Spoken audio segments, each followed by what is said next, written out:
Hello friends, स्वागत है आप सभी का आपके अपने परिवार गोल्डन अपॉर्चुनिटी क्लासेस में। हम लोग भारतीय इतिहास में मौर्य वंश के शासक अशोक के बारे में पढ़ रहे हैं। तो आज की जो क्लास हमारी रहने वाली है, हमने बताया था कि आज हम लोग क्या पढ़ेंगे, अशोक के शिलालेखों को देखेंगे। ठीक है, तो अशोक के शिलालेखों में यानी कि अशोक के शिलालेखों को किसने खोजा था और सबसे पहले, और किसने पढ़ा था, और अशोक के शिलालेख जो है वो कहाँ से पाए गए थे। ठीक है, तो शिलालेख क्या होते हैं, इससे तो आप लोग भली भांति परिचित होंगे कि शिलालेख क्या होते हैं। शिला मतलब पत्थर होता है, लेख मतलब लिखवाना, यानी कि ऐसा लेख जो पत्थरों पे लिखवाया जाता था वो क्या कहलाता था, शिलालेख कहलाता था। अभिलेखों के भी हम लोग चर्चा कर चुके हैं। अभिलेख जो होते थे वो पत्थरों पे भी लिखवाए जा सकते थे, या तो ताम्रलिप्ति पे लिखवाए जाते थे यानी कि तांबे की चद्दरों पे, या तो वो पत्तियों पे भी लिखवाए जा सकते थे, या कागज पे भी लिखवाए जाते थे। वो क्या होते थे, अभिलेख। और अगर किसी शिलालेख पे कोई दोबारा से अपनी बात लिखवा देता था तो वो भी क्या हमारा कहलाता था, अभिलेख कहलाता था। तो ये हमारा अंतर हो गया अभिलेख और शिलालेख में। और गुहालेख क्या होता था, जो गुफाओं में लिखवाए जाते थे वो क्या कहलाते थे, गुहालेख कहलाते थे। ठीक है, तो आज हम लोगों को क्या पढ़ना है, अशोक के शिलालेखों को पढ़ना है। तो चलिए देखते हैं हम लोग कि अशोक के शिलालेखों को सबसे पहले खोजने वाला जो शासक था वो कौन था, फिरोज शाह तुगलक था। अब फिरोज शाह तुगलक का नाम क्यों आता है यहाँ पे, क्योंकि फिरोज शाह तुगलक ने एक संगठन बनाया था दीवान ए इमारत नाम से। फिरोज शाह तुगलक ने दीवान ए इमारत नाम का एक संगठन बनाया था। अब संगठन बनाया क्यों था, तो उस संगठन के तहत फिरोज शाह तुगलक क्या करता था, पुरानी इमारतों को संरक्षण प्रदान करने का काम करता था। ठीक है, यानी कि फिरोज शाह तुगलक ने दीवान ए इमारत नाम का एक संगठन बनाया था जिसके तहत वह पुरानी इमारतों को संरक्षण प्रदान करता था। तो उसी के तहत ही उसने क्या किया था, अशोक के शिलालेखों को भी संरक्षण दिया था। ठीक है, तो अशोक के जो शिलालेखों को खोजा था वो थे कौन, तो अशोक के शिलालेख में जो सबसे पहला आता है, ठीक है, सबसे पहला कहाँ पे स्थित था, मेरठ में। यानी कि अशोक का एक शिलालेख जो मेरठ में स्थित था उसको फिरोज शाह तुगलक ने मेरठ से उठवाकर फिरोजाबाद के कुश्क ए शिगार के सामने ले आके लगवा दिया था। ठीक है, तो जिससे इसका अब नया नाम क्या हो जाता है, मेरठ, दिल्ली मेरठ शिलालेख। मेरठ का था पहले और मेरठ से ले आके कहाँ पे लगवाया गया, फिरोजाबाद में। तो इसीलिए इसका नाम क्या हो जाता है, दिल्ली मेरठ शिलालेख हो जाता है। दूसरा जो इनका शिलालेख था अशोक का, वो क्या था, दूसरा शिलालेख जो था वो कहाँ पे स्थित था, अंबाला में स्थित था। और अंबाला में स्थित था वो क्या था, टोपरा शिलालेख। यानी कि अशोक का जो दूसरा शिलालेख टोपरा शिलालेख था वो कहाँ पे था, अंबाला यानी कि हरियाणा में था। तो उसको फिरोज शाह तुगलक ने वहां यानी कि टोपरा से उठवा के क्या किया था, कहाँ लगाया था, दिल्ली में जामा मस्जिद के सामने ले आके लगवा दिया था। तो उससे इस शिलालेख का नाम क्या हो जाता है, दिल्ली टोपरा शिलालेख हो जाता है, क्योंकि टोपरा से लेके आए थे और दिल्ली में ले आके लगवा दिए थे। ठीक है, तो इसका मतलब क्या हुआ कि अशोक के शिलालेखों को सर्वप्रथम जो खोजने वाला शासक था वो कौन था, फिरोज शाह तुगलक था। तो पहले हम लोग इतना नोट कर लेंगे, उसके बाद में फिर हम लोग देखते हैं अशोक के शिलालेख में हम लोग क्या देखेंगे, अशोक के शिलालेखों को सर्वप्रथम किसने खोजा था, फिरोज शाह तुगलक। ठीक है, FST का मतलब फिरोज शाह तुगलक, सर्वप्रथम फिरोज शाह तुगलक ने खोजा था। और इसने जो खोजा था वो थे कौन से, तो जो पहला शिलालेख था वो कहाँ पे स्थित था, हमारा मेरठ में स्थित था। ठीक है, मेरठ में स्थित शिलालेख को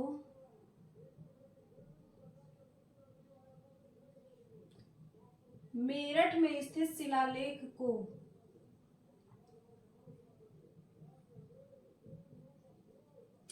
मेरठ में स्थित शिलालेख को कहां पे ले आके लगवाया था, फिरोजाबाद के कुश्क ए शिगार।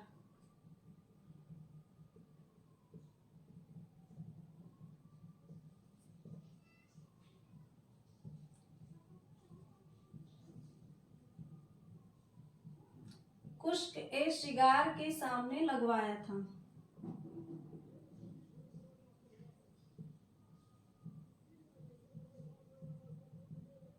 अब जब कुश के शिकार के सामने लगवा दिया तो इसका जो नाम हो गया वो क्या हो गया, दिल्ली मेरठ शिलालेख हो गया। यानी कि अशोक के जो मेरठ में शिलालेख था उसका नया नाम क्या हो गया, दिल्ली मेरठ शिलालेख हो गया। ये अब नया नाम हो गया, दिल्ली मेरठ शिलालेख।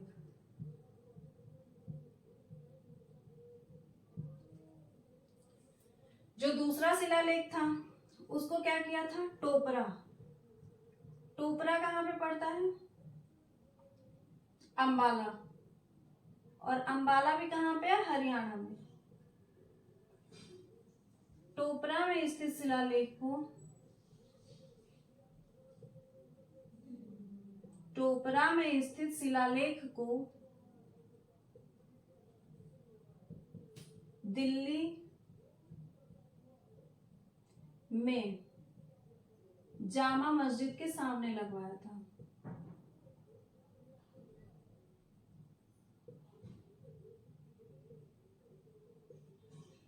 सामने लगवाया था। तो अब कहां से लेके आए हैं, टोपरा से लेके आए हैं। तो अब इसका जो नाम हो गया वो क्या हो जाएगा, दिल्ली टोपरा शिलालेख हो जाएगा।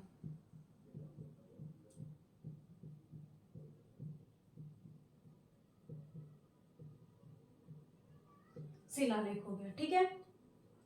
जो दिल्ली मेरठ शिलालेख था इसको, यानी कि अब ये नया हो गया, तो इसको सबसे पहले किसने खोजा था, 1750 में टी पैंथलर ने, टी पैंथलर ने खोजा था। और जो दिल्ली टोपरा शिलालेख है हमारा, इसको 1837 में सर्वप्रथम जेम्स प्रिंसेप ने पढ़ा था।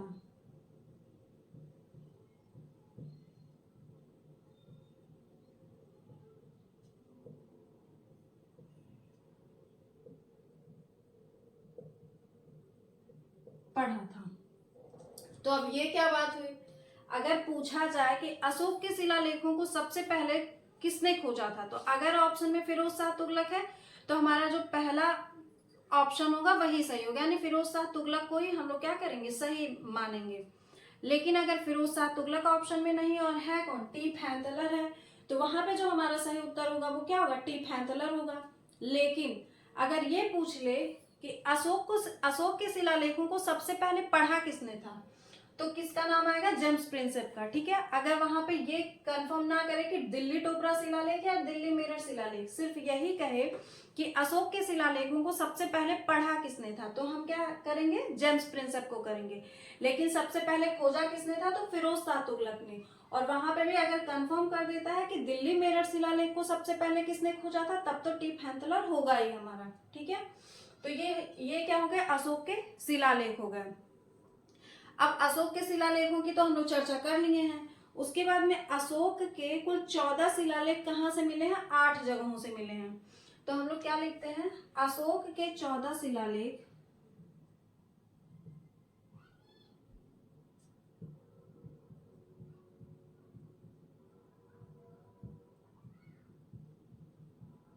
निम्न 8 जगहों से मिले हैं।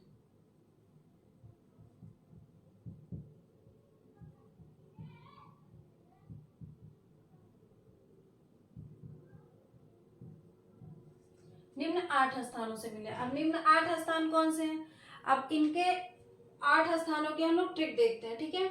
यानी कि जो अशोक के 14 लेख थे वो कहाँ से मिले हैं, 8 जगहों से मिले, और वो 8 जगह थे कौन से, हम लोग उनको देखते हैं, ठीक है।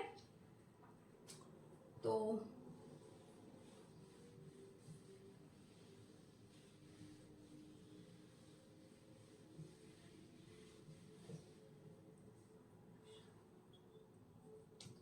ट्रिक हमारी क्या है,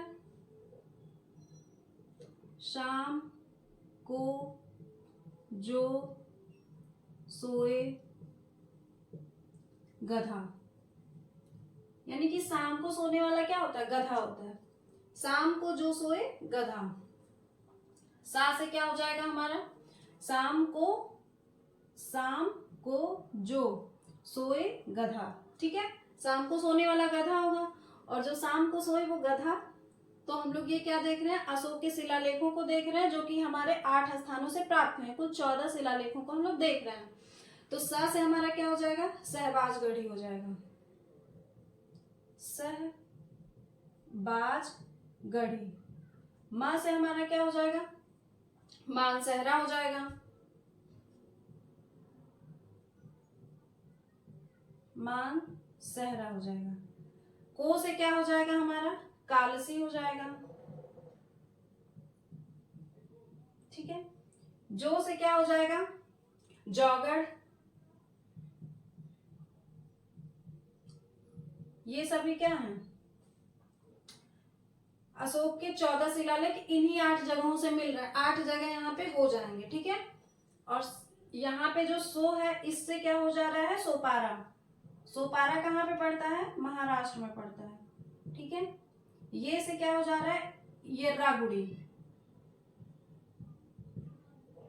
ग से क्या हो जा रहा है, गिरनार। ध से धौली, ठीक है। ग से गिरनार और ध से धौली। धौली कहाँ पे पड़ता है, पुरी। और पुरी कहाँ पे हमारा, उड़ीसा में है। गिरनार कहाँ पे पड़ता है, सौराष्ट्र प्रांत यानी कि गुजरात। सौराष्ट्र प्रांत यानी कि गुजरात। और जो येर्रागुड़ी है ये कहाँ पे है, आंध्र प्रदेश के कुर्नूल में।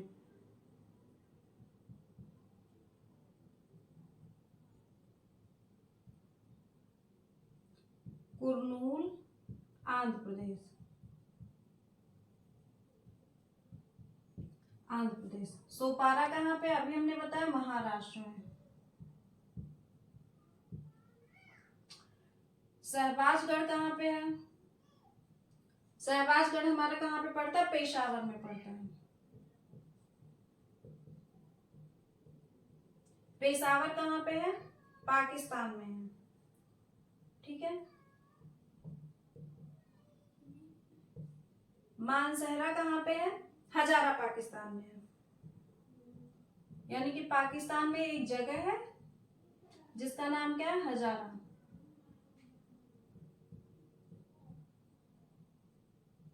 उसके बाद में कालसी हमारा कहाँ पे पड़ता है, देहरादून। देहरादून तो उत्तराखंड की कैपिटल है। जौगढ़ कहाँ पे पड़ता है, गंजाम, उड़ीसा, ठीक है, गंजाम। और जो गंजाम है वो कहाँ पे है, उड़ीसा में है,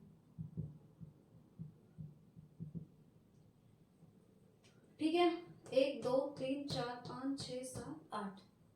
तो अशोक के जो 14 शिलालेख थे वो इन्हीं 8 जगहों से मिले हैं, ठीक है। पाकिस्तान, देहरादून, उड़ीसा, महाराष्ट्र और आंध्र प्रदेश और गुजरात और उड़ीसा से मिले हैं, ठीक है। ये क्या थे, अशोक के 14 शिलालेख थे जो इन 8 स्थानों से प्राप्त हुए हैं। इनमें से जो पाकिस्तान से यानी कि जो भारत के बाहर अशोक के शिलालेख हैं वो किस लिपि में है, खरोष्ठी लिपि में है, खरोष्ठी लिपि में है, ठीक है। और भारत में जो पाए जाने वाले अशोक के शिलालेख हैं वो क्या हैं, ब्राह्मी लिपि में है।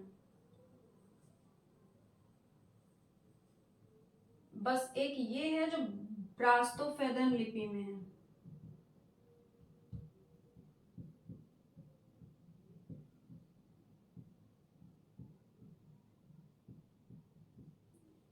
बाकी के जो सभी हैं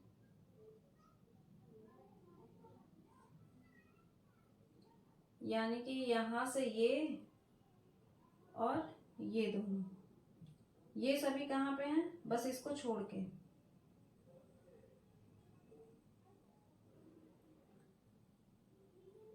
ये हमारे कहाँ पे हैं, अरे कहाँ पे है नहीं मतलब किस भाषा में है, तो ये प्राकृत में है, ठीक है, प्राकृत, जिसको हम लोग ब्राह्मी लिपि कहते हैं।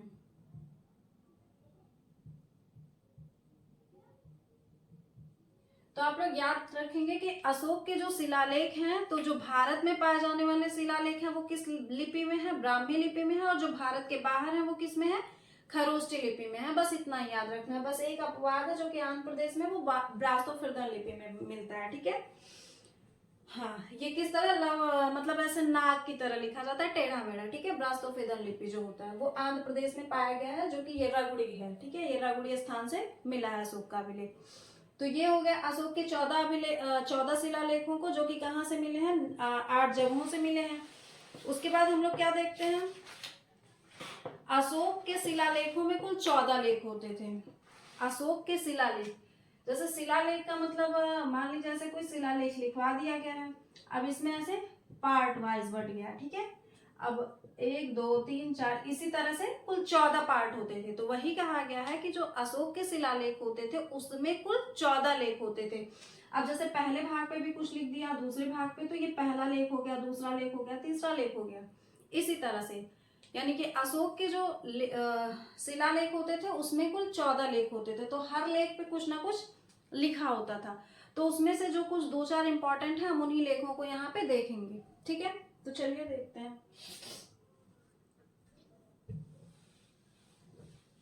अशोक के पहले लेख में क्या लिखा गया है, अशोक ने अपने पहले लेख में क्या लिखवाया है, तो अशोक ने अपने पहले लेख में क्या लिखवाया है, पशु हत्या निषेध। हम अशोक के लेखों को पढ़ रहे हैं, 14 में से जो भी 2-4 इंपॉर्टेंट है बस उनको हम देखेंगे। पशु हत्या निषेध, यानी कि पशुओं की हत्या पे उसने जो रोक लगवाया था वो उसका जिक्र कहाँ पे मिलता है, पहले लेख में मिलता है, ठीक है। और क्या मिलता है पहले लेख में, सभी मेरी संतान है। अब सभी मेरी संतान है का क्या मतलब है, ये पशु हत्या निषेध से ही है कि पशुओं का वध करना क्या है, एक तरह से जुर्म ही है, क्योंकि सभी मेरी क्या है, संतान के समान है। तो ये बातें कहाँ पे देखने को मिलती हैं, पहले लेख में मिलती हैं, सभी मेरी संतान है, ठीक है। उसके बाद में और क्या देखेंगे, दूसरा शिलालेख, दूसरे लेख में क्या लिखा गया है, जब सभी मेरी संतान है हो गया तो दूसरे में क्या है, पशुओं की चिकित्सा, यानी कि पशु चिकित्सा की चर्चा की गई है। और अशोक के जो पड़ोसी राज्यों से संबंध थे उसका भी जिक्र कहाँ पे मिलता है, दूसरे लेख में।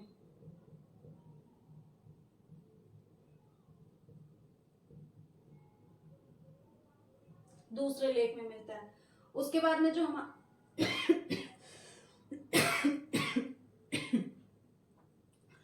उसके बाद जो हमारा अगला आता है 5वां, धम्म महामात्य की नियुक्ति।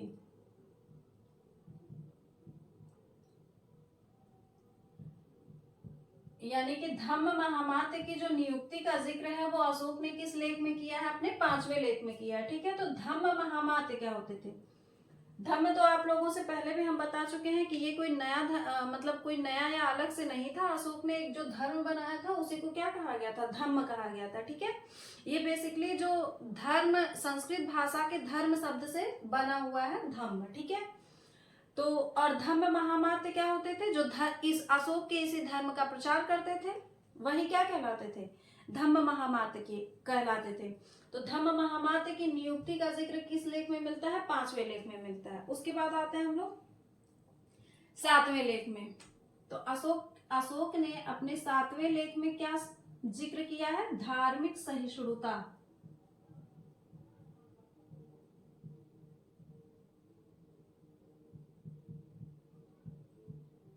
धार्मिक सहिष्णुता का क्या मतलब होता है कि सभी धर्मों के प्रति एक समान भावना, ठीक है, सभी धर्मों के प्रति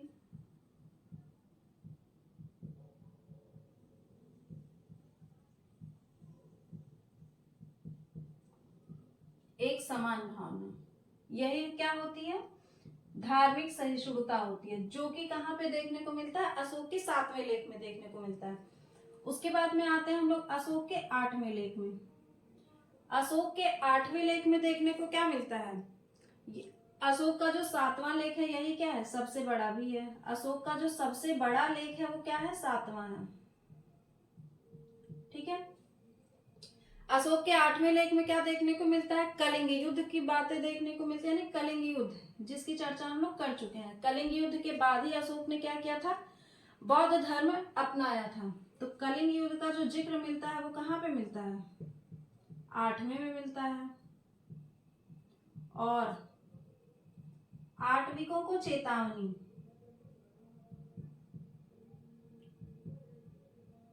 आटविकों को चेतावनी। अब ये आटविक क्या थे? आटविक कौन थे? जंगल में रहने वाली एक तरह की क्या थी, जनजातियां थी, तो उनको चेतावनी।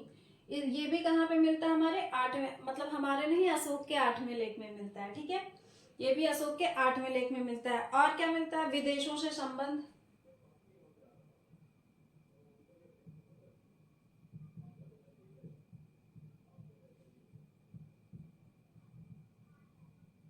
और एक जो सबसे महत्वपूर्ण है कि अशोक का नाम।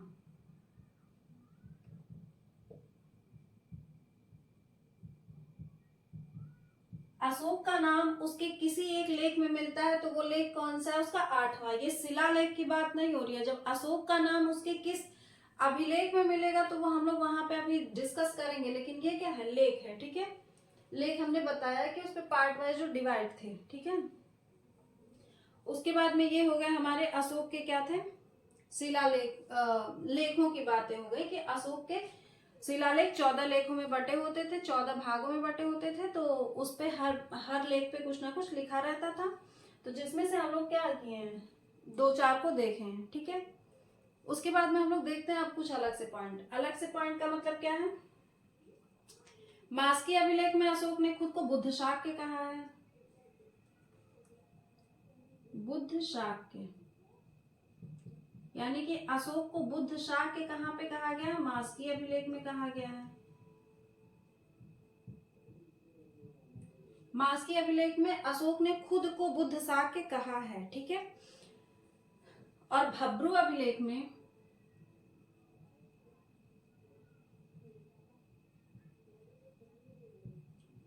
अशोक के मगध के शासक होने की जानकारी मिलती है।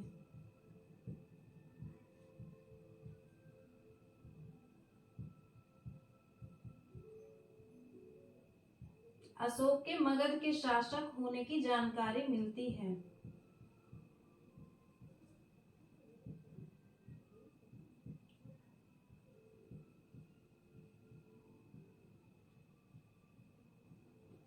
यानी कि अशोक मगध का शासक था, इस बात की जानकारी हमको कहां से मिलती है? भब्रू अभिलेख से मिलती है। ठीक है, उसके बाद में बुद्ध के त्रिरत्न जो है वो कहां से देखने को मिलते हैं? बुद्ध के त्रिरत्न थे कौन से? बुद्ध के त्रिरत्न थे कौन से? बुद्धम, धम्मम और संघम। ठीक है, तो बुद्ध के त्रिरत्न यानी बुद्धम, धम्मम और संघम का जो जिक्र मिलता है,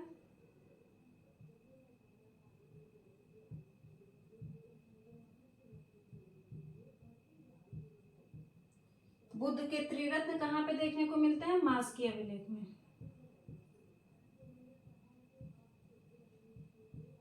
मास्की अभिलेख में। ठीक है, उसके बाद में अशोक का जो नाम मिलता है वो कहां पे देखने को मिलता है?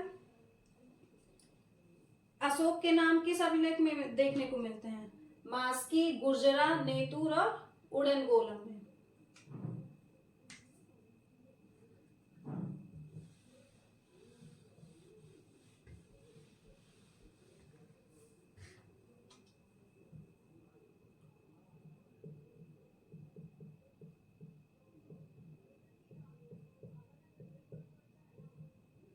मास्की अभिलेख में,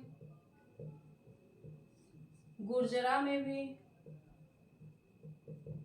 नेतूर और उड़ेगोलम, इन अभिलेखों में क्या देखने को मिलता है? अशोक का नाम। ठीक है, अब अशोक का जो सबसे बड़ा अभिलेख है वो क्या है? अशोक का जो सबसे बड़ा से सबसे छोटा, अशोक का सबसे छोटा शिलालेख,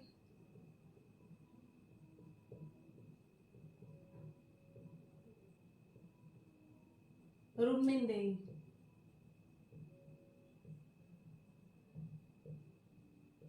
जो कि कहां पे है? नेपाल। और सबसे बड़ा, अशोक का सबसे बड़ा जो शिलालेख है वो क्या है? शेर ए कुन्हा,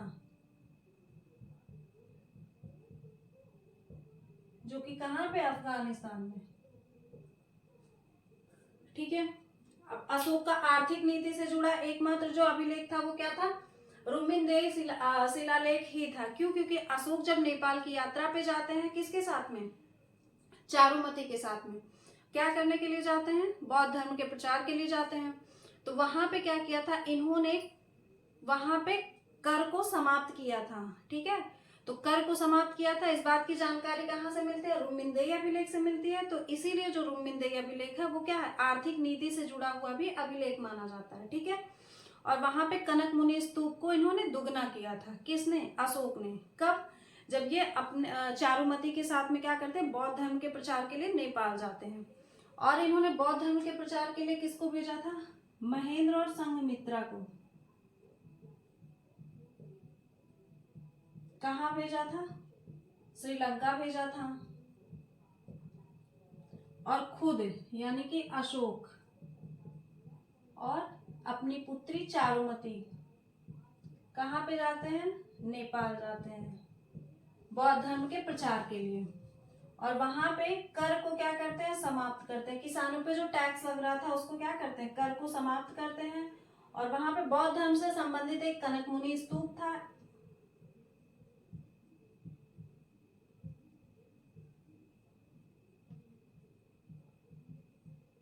उसको क्या किए थे? दुगना किए थे, यानी कि और बड़ा किए थे, दुगना किए थे। ठीक है, ये थे अशोक के शिलालेखों के से संबंधित कुछ बातें। तो आज की क्लास में बस इतना ही। अगली क्लास में हम लोग क्या देखेंगे? मौर्य प्रशासन और मौर्य वंश में जो भी आर्थिक हमारी नीतियां थी, अर्थव्यवस्था से संबंधित जो कुछ क्या थी महत्वपूर्ण शब्दावलियां हैं उनको देखेंगे। और प्रशासन यानी कि मौर्य प्रशासन में क्या था उनकी कुछ शब्दावलियों को देखेंगे। और आज क्या था हमारा? केवल अशोक के हम लोगों ने शिलालेखों को देखा है। ठीक है, तो आज की क्लास बस इतना ही। तब तक के लिए आप लोग हंसते रहिए, मुस्कुराते रहिए और अपनी सेहत का ख्याल रखिए। धन्यवाद।